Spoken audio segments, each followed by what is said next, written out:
tous, je suis Didier Mazier, je vous souhaite la bienvenue, je vous remercie pour votre fidélité à cette chaîne. Alors je vais vous demander de mettre un petit pouce en l'air si la vidéo vous a intéressé. Je vais également vous demander de vous abonner, d'activer les notifications, mais surtout de partager ces vidéos sur tous les réseaux sociaux où vous êtes présents. Partagez-les sur LinkedIn, un petit post, ça ne coûte rien. Partagez-les sur Facebook, sur Insta, sur Twitter, sur TikTok, sur Twitch, etc.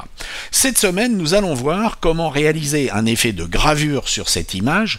Alors vous savez probablement utiliser certains effets de gravure qui vont être peut-être soit horizontales ou inclinées, mais comment arriver à combiner les deux? Et c'est ce que nous allons voir maintenant ensemble. Vous allez constater que c'est assez simple à utiliser, mais il y a quand même quelques précautions à prendre. Alors mettons-nous au travail dès à présent. La première chose que je vous conseille de faire est de sélectionner le sujet en appuyant sur cette icône de sélection d'objets.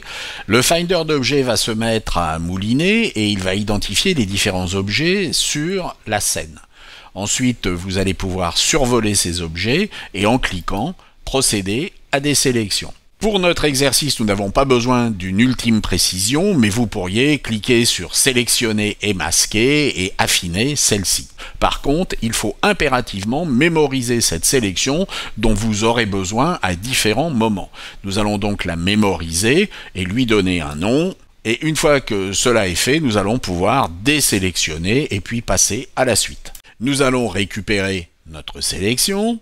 Et avec cette sélection active, nous allons appuyer sur commande J sur Mac et CTRL J sur PC pour placer notre image sur son propre calque. Nous avons maintenant un calque que nous allons convertir en objet dynamique et renommer effet 1. Nous allons appliquer deux réglages. Le premier va être le passage en noir et blanc. Et le deuxième réglage va consister à appliquer des courbes de façon à pouvoir minimiser les zones de gris et augmenter légèrement le contraste. Bien entendu, ces réglages vont différer en fonction de la spécificité de votre image. Et puis nous allons maintenant appliquer un filtre que nous allons trouver dans la galerie de filtres. Il est possible que cette galerie de filtres ne soit pas accessible. Et c'est tout simplement parce que votre image serait en mode 16 bits ou 32 bits par couche.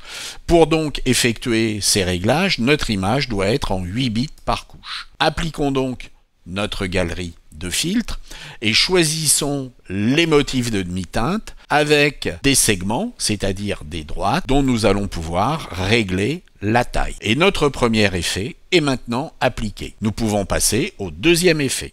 On peut procéder exactement de la même façon, c'est-à-dire aller sur le calque d'arrière-plan, récupérer notre sélection et dupliquer cette sélection sur son propre calque, toujours avec commande ou CTRL J. Et nous allons placer cette image au premier plan, convertir notre calque en objet dynamique et le renommer effet 2. Par rapport à tout à l'heure, nous allons opérer différemment. Nous allons ouvrir cet objet dynamique et nous allons, dans le menu image, convertir notre image en niveau de gris. Et nous allons pouvoir, comme précédemment, appliquer des courbes de façon à éclaircir les zones claires et augmenter légèrement le contraste. Et notre image est maintenant prête à passer en mode bitmap. Nous allons autoriser la fusion des calques. Prenez garde d'avoir le même niveau de sortie que de niveau d'entrée et choisissez trame de demi-teinte. Et nous allons choisir une linéature qui va être relativement faible. Plus la linéature est faible, moins il y aura de lignes.